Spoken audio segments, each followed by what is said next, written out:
Good afternoon, everyone.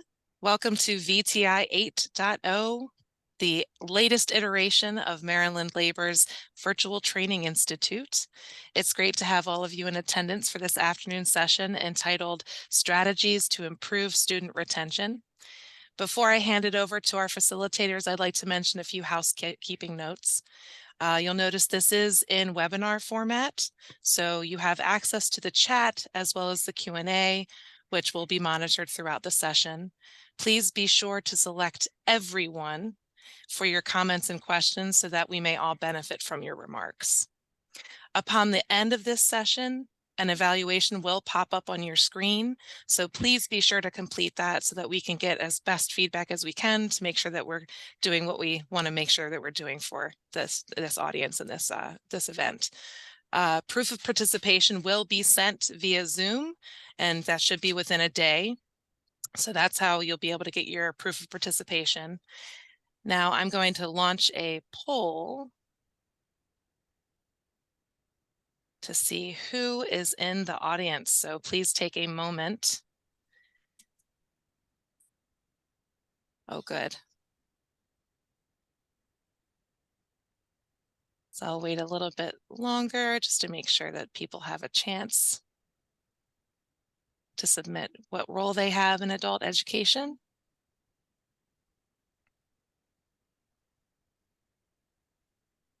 And I see people already introducing themselves in the chat. Wonderful.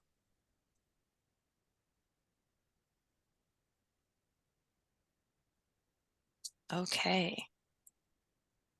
So I'm going to share the results of the poll. You can see that there's a nice little smorgasbord of people. So there's some program administrators, instructional specialists, but mostly instructors. So we're very happy to have you here to learn about strategies for student retention.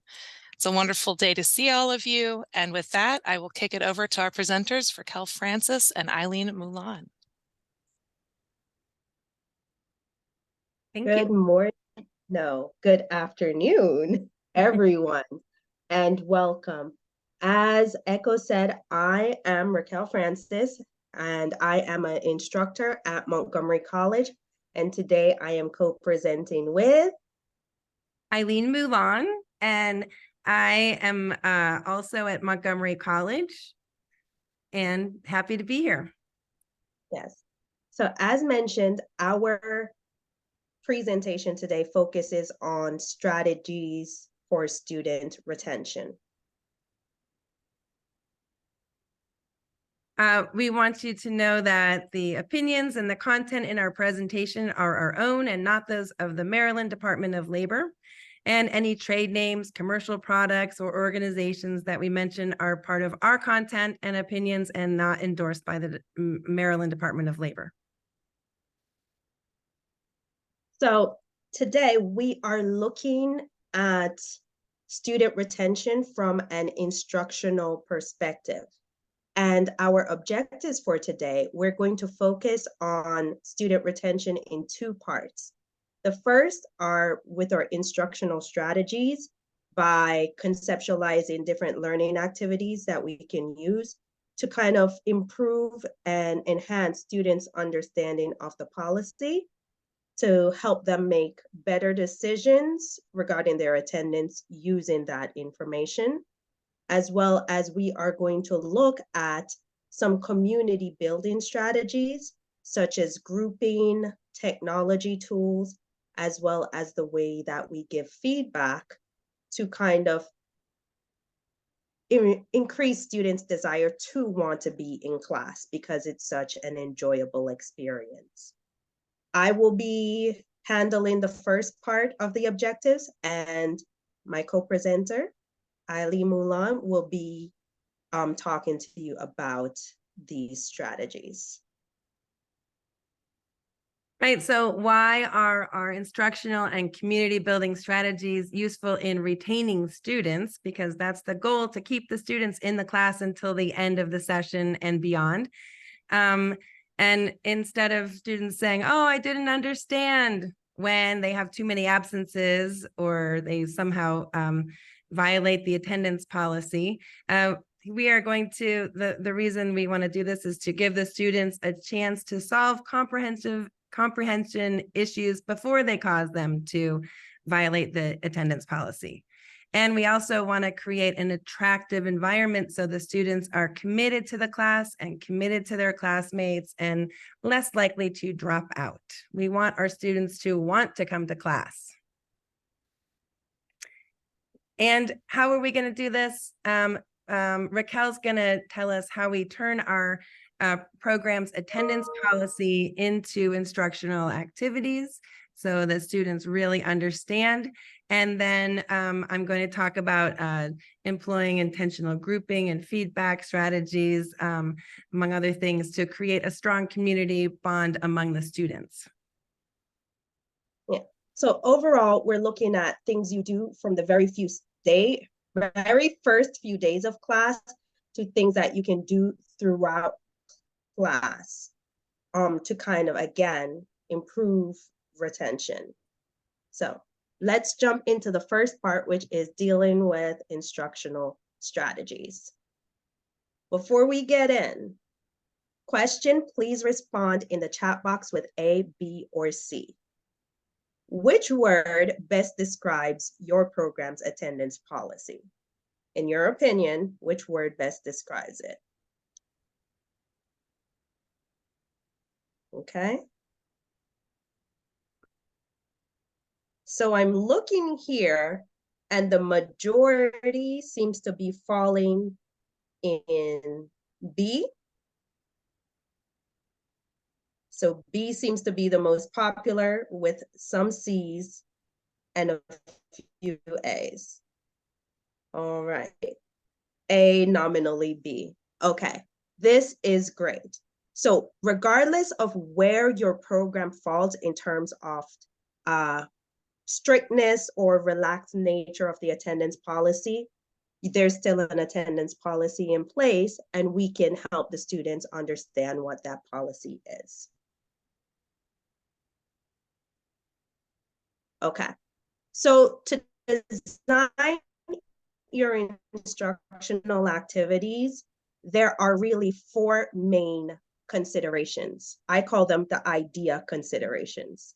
The first step is to identify what are possible pain points could be for students based on your attendance policy or based on your past experience and what you have noticed have been issues in terms of students understanding for the attendance policy, because then that gives you an idea of what you should probably focus on in your instructional activity.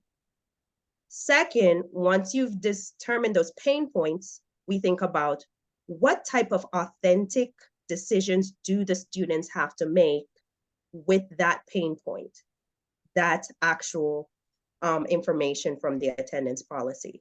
So that's the ID from idea. Next, once we determine the decisions, we're going to start thinking about the underlying skills in terms of what they need to do to make the decisions. So that could be related to their listening skills, their reading skills, or numeracy skills for math-based classes. And then finally, once we have established what are some of these underlying skills, we then refer back to our standards, the college and career readiness standards, or the CASA standards, or if you're teaching a language class, the ELP standards, the English language proficiency standards, to kind of get ideas of instructional activities that you could do. So we're going to take a look at 2 examples of how to kind of flesh that out. And then we're going to look at some examples that use some of these as well as additional ones. So in our program, our attendance policy is fairly strict due to the size of our program. So one of the pain points are there are 2 specific situations that would affect a student's ability to continue in the program. So thinking about that, the authentic decision then becomes they need to figure out whether they fall into one of those situations that would prevent them from continuing in their class. So I think of it, what are some underlying skills? They need to be able to listen for detail if I am orally explaining the policy, or they need to be able to read for detail if they're reading the policy from their student handbook. Finally, they have to be able to look at their situation, and they need to be able to use claim, evidence, and reasoning to kind of think through whether or not their situation would put them in a position where they can't continue. After I went through the first three, I went through my standards. And these are the two that we came up with. All right. So one is more for a lower level, and the one is more of one of the higher level standards. So again, this kind of idea can be used from your beginning level English speakers all the way up to GED. The only difference will be, are you focusing more on listening skills or reading skills, and how that will look. And then from that, the ideas that came up, listen and circle the correct answer, which would be appropriate for lower levels, true or false, and correct the false information, attendance policy scavenger hunts, or read the policy and scenarios, then respond to questions. So that's one example. The second one is missing more than 30 minutes of class is considered absent in our program. So the student can physically be there for the day, but if they've missed more than 30 minutes, it's considered absent. So really honing in on this point, what decision does the student have to make? Determine if they are actually present or absent for the day. Underlying skills, they need to be able to calculate time duration, basic addition and subtraction. So that goes along with the CCRS math standard. And then the activity that came from that is calculating how many minutes of class were missed to determine if they're present or absent. Okay? So this is an example of just the brainstorm portion of what can be done. All right, and then you would do this in terms of your program. So when we talk about the pain points specifically, it would be information that could possibly be confusing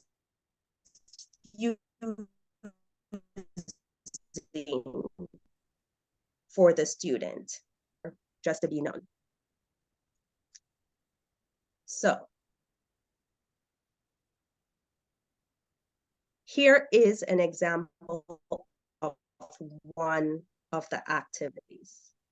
This, they would be listening for detail.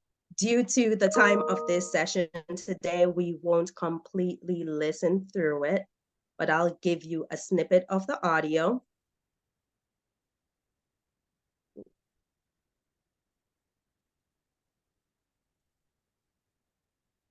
Welcome, everyone. We are going to talk about our attendance policy. So that's just a little Students snippet. And need to as we show go through, that this information that needs to be answered are here. This is an example of an activity that would be used in a low beginning English class where they listen and they circle the answer. Student that missed the first two classes cannot continue class or can come to class the next day. They would choose the answer A or B, and we would talk about it afterwards. Okay? And then the maximum number of unexcused absences allowed. So this is more shows a bit of that first pain point that was mentioned in the previous slide, and one possible activity that is an offshoot of it. This one shows something related more to the second pain point, are they considered present or absent? So let's try this one together. Let's do Monday through Wednesday. In the chat box, I just want you to say Monday, present or absent, Tuesday, present or absent, Wednesday, present or absent. We do have a copy of the student schedule right here in the top right corner. So again, if you could type in the chat box, on Monday, is the student present or absent based on the policy?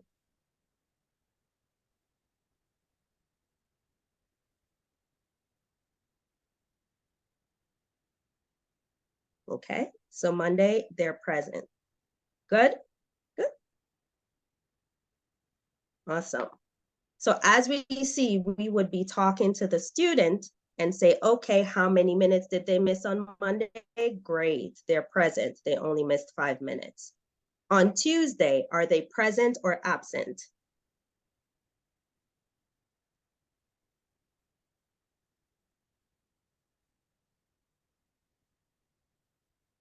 Okay, absent. So with your students, you would go through this. We have a mini introduction of the policy there. And to further, check their learning, you can have a follow-up question where you embed both that numeracy from the second pain point and then the claim, evidence, and research. After the 2 weeks, can the student continue attending class? Why or why not? So again, this is a simple activity that you can do on the first 2 days of class to get students more familiar and solve any potential misunderstanding with the policy through instruction while still teaching them skills that are aligned for the level in the class that they are. The next one is a little bit more of an advanced one. Again, true, false, and you would have the students refer back to the evidence in the text. So we'll just do a couple of these because they're just to show possible instructional activities that you could employ in your own classrooms. So looking at the policy, you need to show proof to get an excused absence. Is this true or false? Go ahead and type your response in the chat. Good. So we do see a couple of truths. So as you're there and you're talking with your students, you can set up a poll to vote. If you're in Zoom, if you're in a physical classroom and showing them this, you can have them move from one side of the room to the other, right? And then you can then go back and highlight exactly where in the form you must provide documentation. Okay, let's do another one. If you arrive more than 30 minutes after class start, you will be marked late. True or false? And again, you give your students the time to respond before you go in and say like, oh, why is that? And they can refer, right, back to what it actually says in the policy. And this information comes directly from our student handbook, which students get, but you can't always guarantee that students go through and read everything unless you point it out to them specifically. Good. So we're going to just skip through the other questions because again, this is just to show an idea. We are going into winter very soon, and with that comes snow, delays, and closures. On those days tend to be some of the biggest misunderstandings. Is there class or not? Students may miss. So an additional thing to go along with retention and that solving comprehension issues before they happen is taking a look at your weather policy, at Montgomery College, where we are, students can sign up for alerts to their phones, but the alerts can be anything from closures, or there's a specific building on a campus that is closed, and things like that. So what I did is, over the years of getting these alerts, I've saved copies and made sure to remember the ones that cause students issues. So then we could use them in instructional activities. And this is one of them where you would use claim, evidence, and reasoning. Is there class or not? Yes or no? What's your evidence? Can you explain your reasoning? So again, we do get to practice those skills that we would be teaching our students in class, but we're using our own policies as instructional content to kind of help teach those skills. And finally, this is one thing to do, just wrapping up the instruction after it, just to check their understanding based on the policy. Again, this is based on ours. The questions they would have to ask themselves, yes or no, what would be the response? And then just go through the decision guide at each step so that they can kind of verify and see beforehand what the steps are. This is also provided to students so that they have a reference of it as they go through the semester, so they can really make more informed decisions about these. Okay? And so with that, it kind of wraps up this idea of using the instructional strategy, identify the pain points or the issues that are likely to cause misunderstanding. Then you're going to determine the authentic decisions that need to be made. You're going to establish what underlying skills are needed to make the decision, and finally, aligning those with instructional activity. With that, I'm going to pass it off to my colleague, who will talk to you more about the community building aspects, and we will address all questions that have been coming into the chat box at the end. Eileen? Oh, thank you. Yeah, thank you, Raquel. Now that we've got our students understanding the policy, we want to motivate them to take it seriously and to want to be in class. So my part of the presentation is on how to do that by creating community. And I'm going to talk about 3 ways to create community. I'm sure a lot of you do this already, but I want to talk about this as a way to, improve retention. So we'll talk about these and think about your teaching as we go along. So the first is group work. Let's see if it's not, let me push the arrow. Let me push the arrow harder.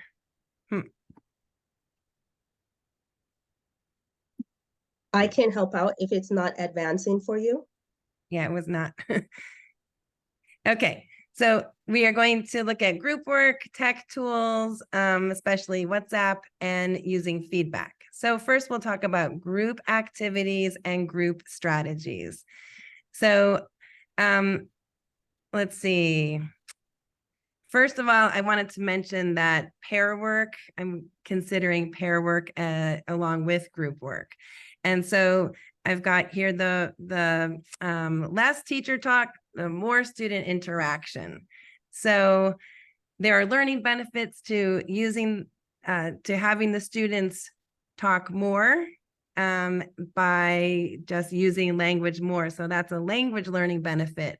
But also, I want you to think about how much you talk in your class. And, oh, okay, I think I don't know why it's, Raquel, you can leave it right there now. Okay, thanks. Okay, so I want you to think about your own teaching. It's always good to do a little self-assessment and reflection, and write in the chat box for us. How about your teacher talk in class? Are you aware of it? Write about it in the chat box. Do you do too much? How much do you do? Too much, maybe just right in terms of teacher talk. Maybe you never thought about it. Maybe you can say, I'm doing my best. Or could you do better? Maybe you're going to write, I could do better. Okay, I'm looking at the chat box and it says too much, sometimes too much, but I need to do less. I'm often aware when I've been talking too much. Yes. Okay, less teacher talk, but more modeling. Yeah, great.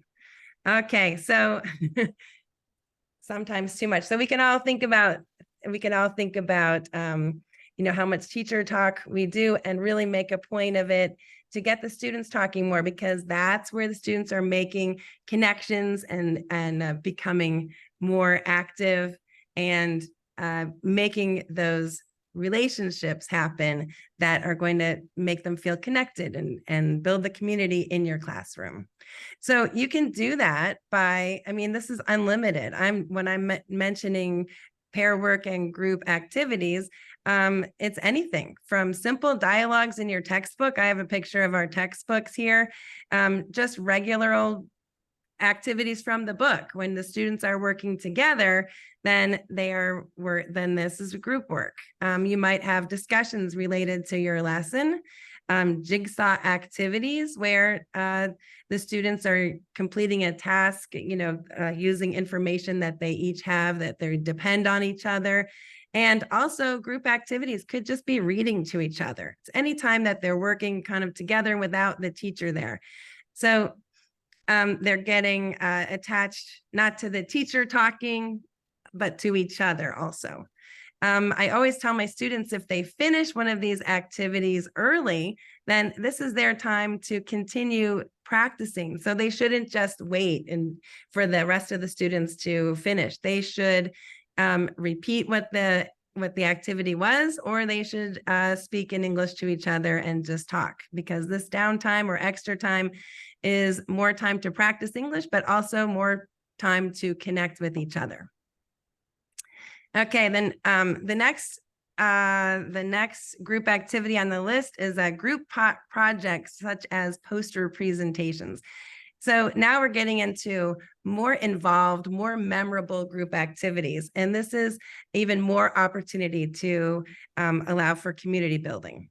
So the students depend on each other to be in class because they are contributing to the project together. So that will make them want to come, and that will help build community. So I wanted to give you an example of a poster presentation, a group poster presentation. So I would choose a poster presentation related to the theme that we're studying. So maybe your class has already done poster presentations, you've had great success with it, or you could do better, it doesn't matter.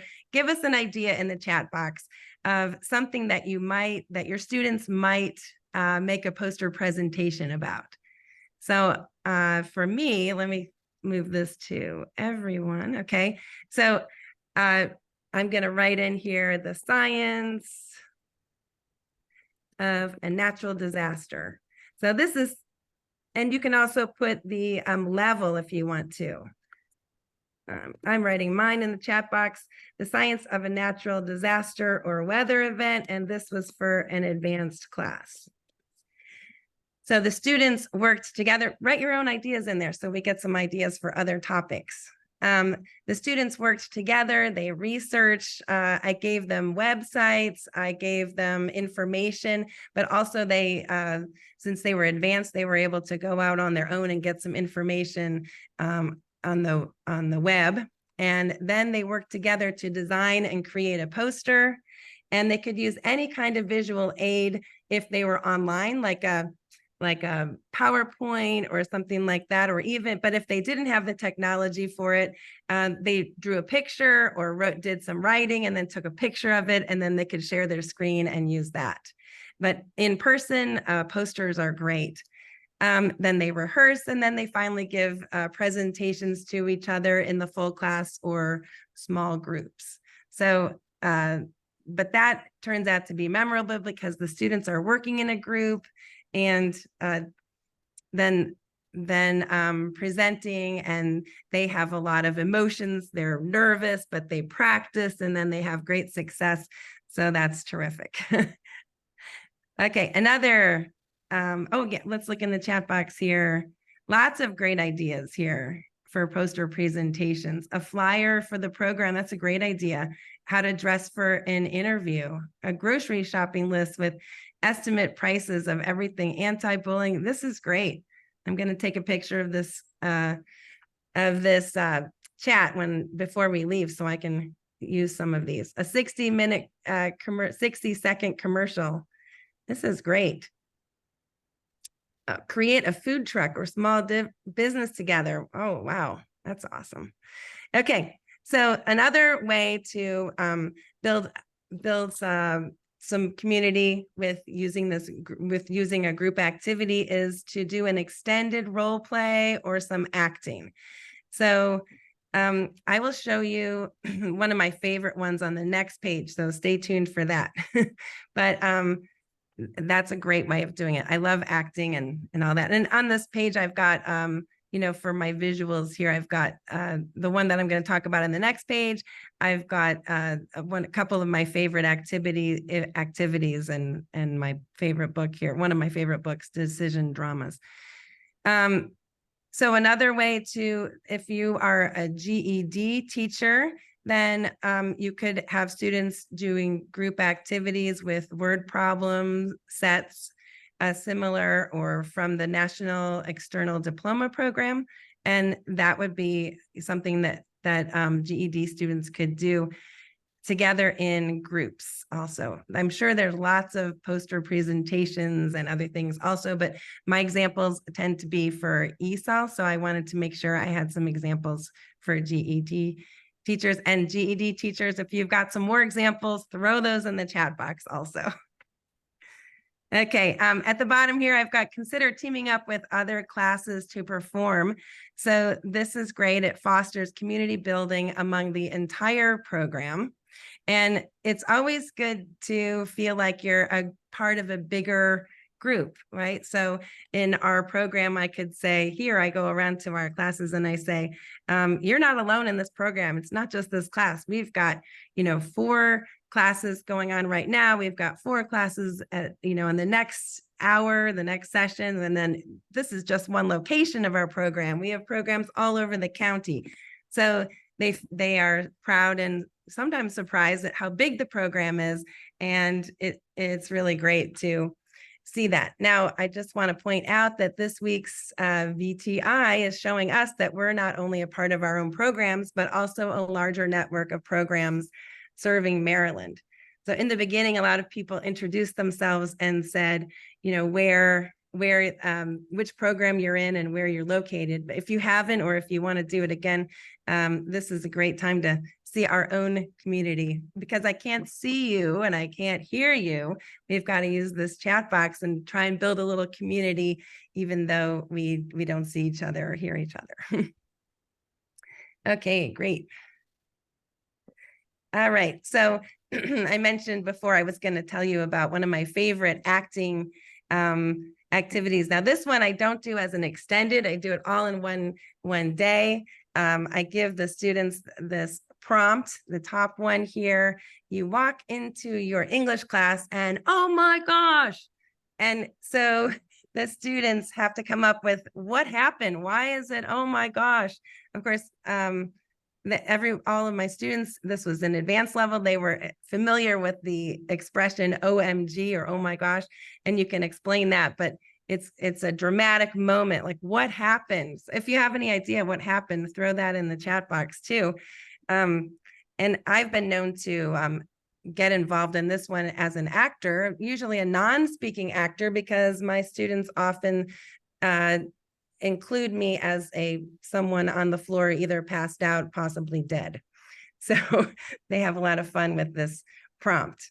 The next picture here is students who are acting something out up on the tables. I don't know, maybe administrators don't look at that. I don't know if you want your students up on the tables, but they planned that out. It was really great and memorable. Of course, taking a picture every once in a while of things happening in the class and then sharing them with the students, it creates more memories and keeps the community building. And you know, especially here, you can see they're really into it, really excited. Let's see. Okay, nobody had any ideas about what happened? Oh my gosh, there's a bear in the corner. Thank you, Brooke. A bear in the classroom. Well, it could happen. You never know. Okay, and that would be a fun one to act out. I can already see it happening. Okay, next, here I've got this dance party. And you may have noticed that I like to trick my students into thinking that they're having a party, but they're actually giving a presentation. In this one, the students have the opportunity to coordinate with other students from the same country. So this, or the same culture. And this brings us to how we group students together. Okay. Oh, wait, I skipped the last two. Potlucks and field trips are highly recommended depending on your program's rules. So make sure if you go on a field trip or plan a field trip, you submit a field trip request form if you need to do that according to your program's rules. Some programs you can have food, others you can't. I've taught in both kinds, and it's always a great time if you're allowed to do it. Okay, so now let's talk about how we group the students together in when you're doing these great group activities, because that makes a huge difference in community building. So first of all, I just want to point out, on Zoom and in person, there is a big difference. On Zoom, it's so easy to create breakout groups. For random groups, you can just click that button and Zoom creates the groups. Then you just look through and make sure that there's one person who speaks a different language in each group or in each pair. If not, you can click that exchange button and nobody has to move around at all. It's very easy. It just takes a minute while you're getting ready, and it's well worth the time that you spend just kind of eyeballing which student is with which student. For assigned groups, it's very easy. Also, if you have groups already in mind, to just type in, just click which person goes into which group. But when you're in person, getting into these groups might be a little bit more disruptive. You and your students will have to move around the room and move your chairs and tables and everything. So some people might think, oh, it's too much of a hassle, but I think it's so worth it. So I think you should just get used to that sound. It's music to my ears when I hear this. Can you hear that? That is the sound of a table being dragged, and just it's students getting together in great groups to do some activities and to build some community. So here we've got, we're making communication authentic when we make sure that groups have at least one person from a different language background, so that they actually need to speak English. Sometimes it's not possible, but when you can, it makes communication authentic.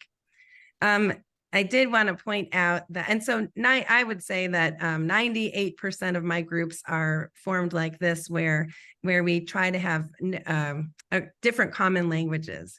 But number two, this is something that works well in a remote class. I discovered this teaching online. In person, it's not as relevant because students have time before class and after class, and if you have a break, and they can connect with people from their own countries or cultures. But in a Zoom class, I was really surprised that when I came into class a couple of times, students were, they had come in early to connect and talk. Sometimes and many times, most times, they were from the same country or the same culture.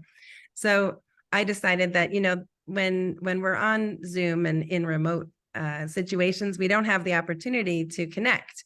So sometimes I would surprise my students and put my same or similar culture students together. And it's a surprise because they're not used to it. And then I tell them, if it's on Zoom, I come in and secretly say, did you notice you're all from the same country? You might want to exchange numbers or something, and just create community that way, because sometimes that is really helpful and comforting when you're far away from your home country. Some of my best friends actually are other English speakers that I met while living abroad. We really bonded just having that, being away from our home culture and going through this process together. So think about your own travels. Maybe you lived abroad teaching English, or maybe you were from somewhere else and now you're living and teaching here. Can you remember somebody that you met from your own country or culture who then became a friend because you had that in common?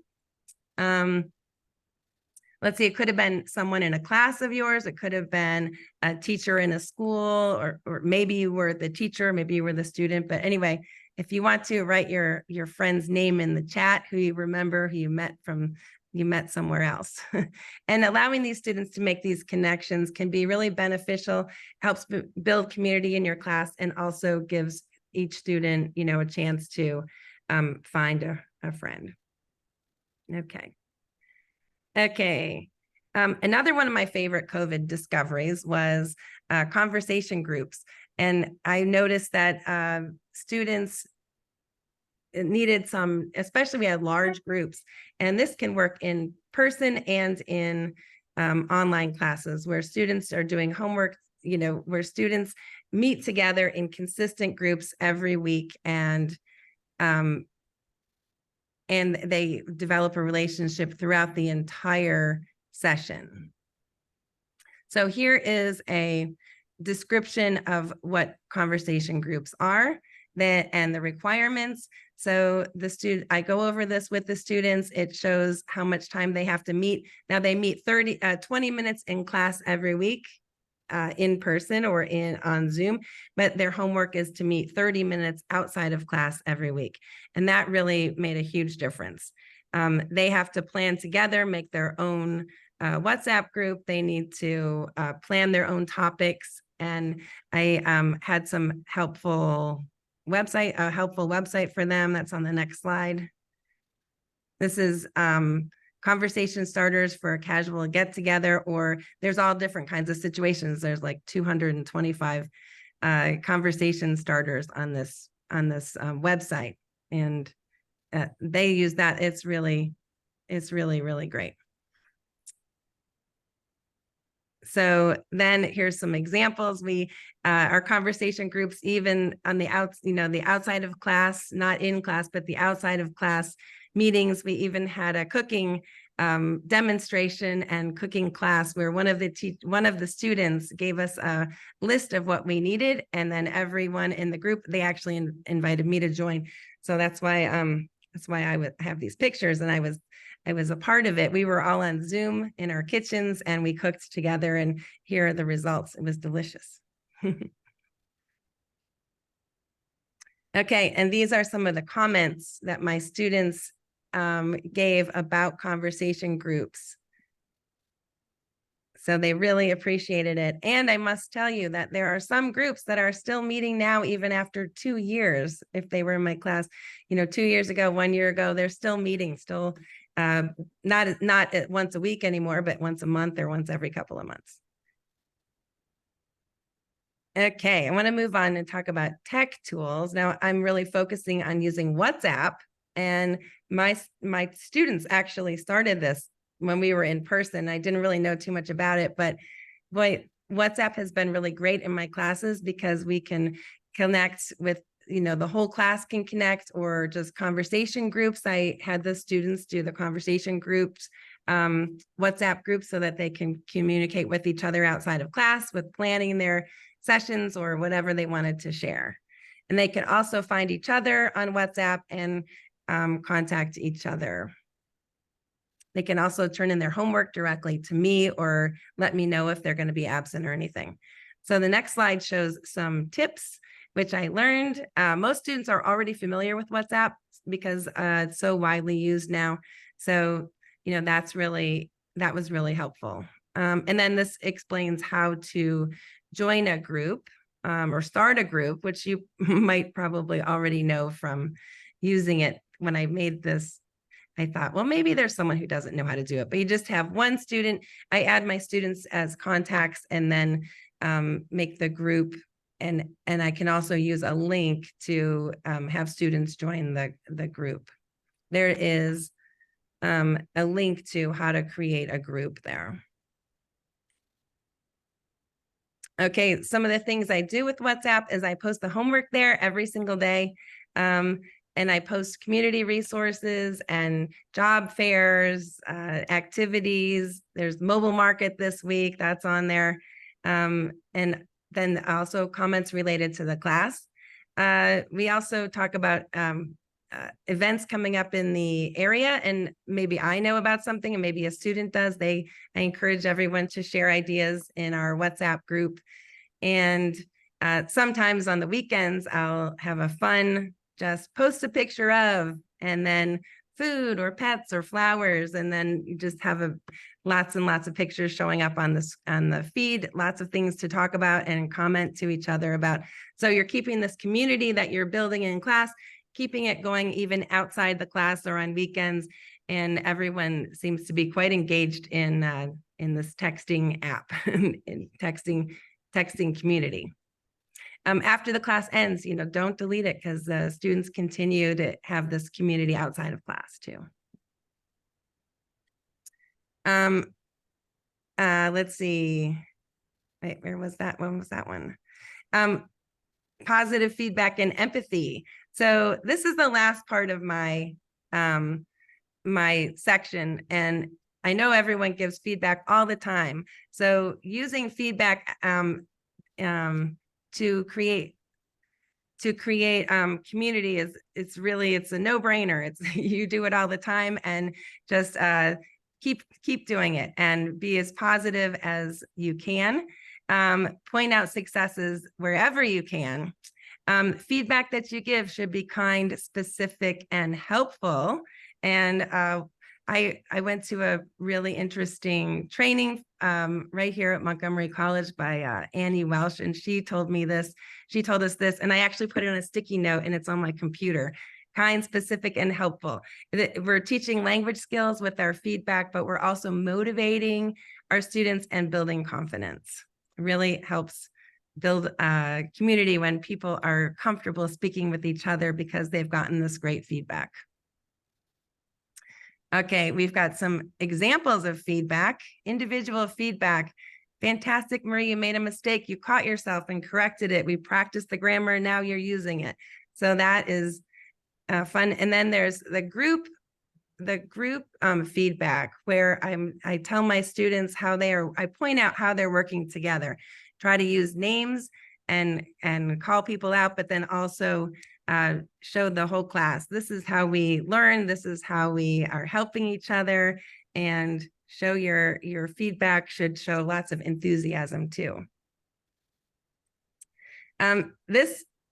This kind of feedback is fun to do from time to time. I call it tell the story. So as the students are having an interaction, I just take notes. Take notes. I write down quotes, everything that the students are saying. I might have 5 pages of notes after an activity. And then I come back and I retell the story to the students using their names and quotes and interjecting praise and feedback when it's helpful.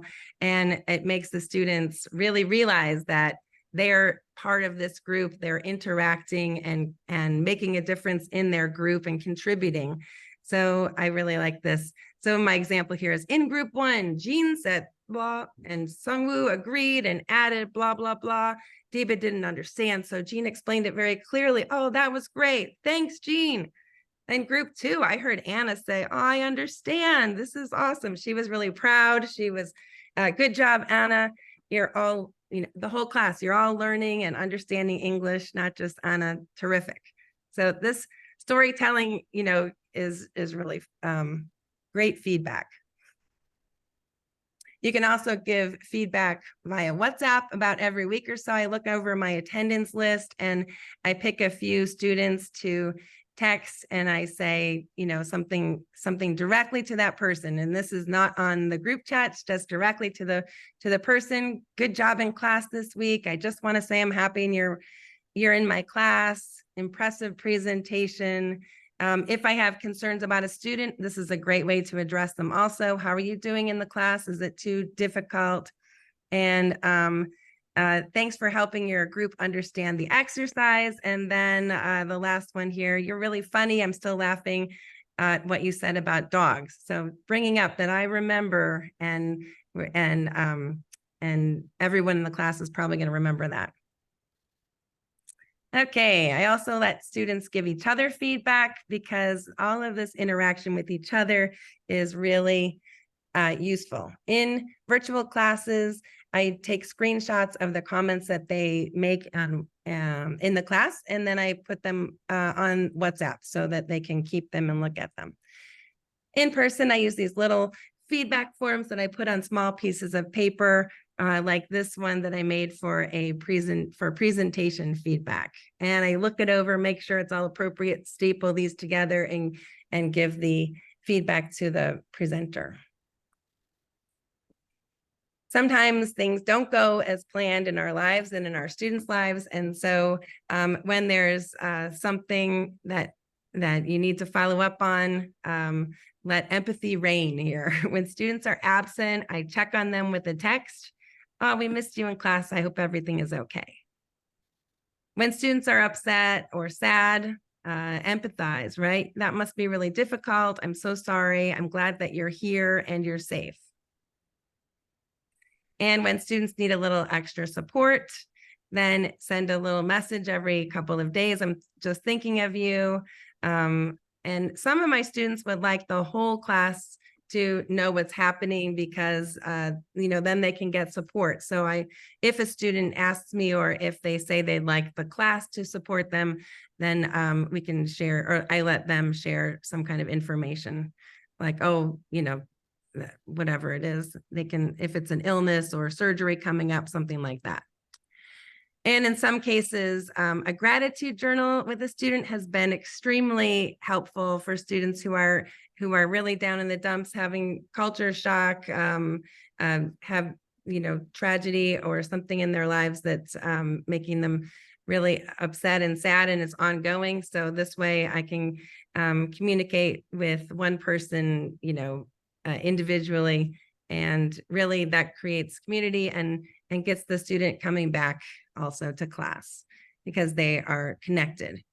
Of course, follow the reporting policies when appropriate, when you have students in this situation too. Okay, so everyone, thank you for coming, and you heard some great instructional strategies from Raquel, and hopefully some helpful community building strategies from me. Maybe not new ones that got you thinking though, and brings it to your attention, so that you can continue using those in your class. And I hope you can you can field the first question. It is, how many students would you recommend for each group? Oh, I'm assuming this is related to the conversation groups. Right, conversation groups. I like to have 5 students in a group, because that way, if someone is absent, drops out, or can't come, we still have a nice group of 4.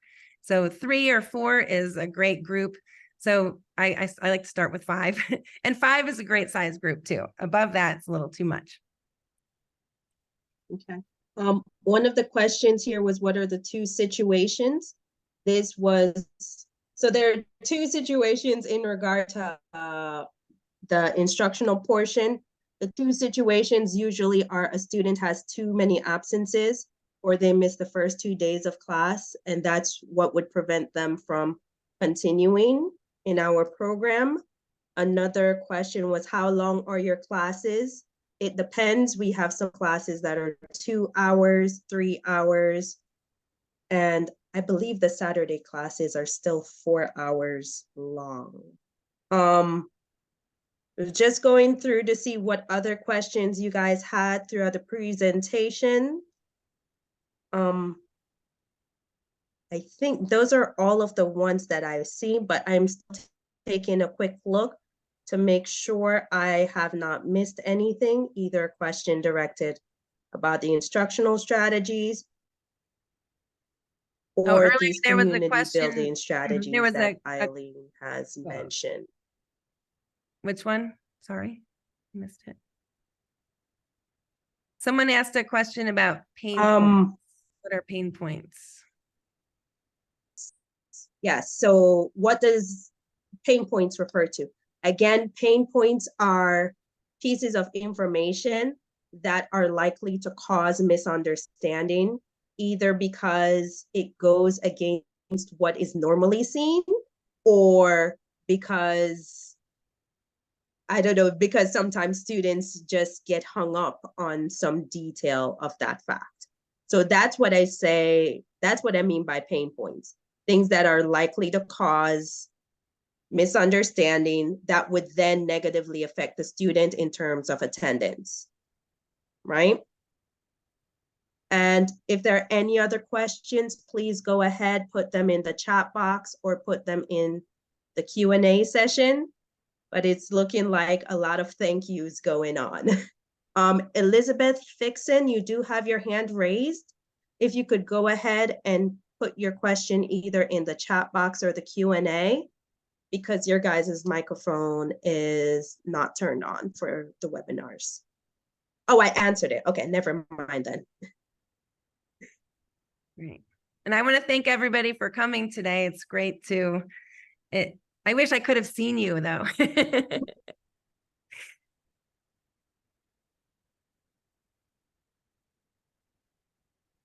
Yeah, so if there aren't any more questions, thank you all for attending, and please note that this is just the first day of 4 days of content, so you can check the session list and register for other sessions.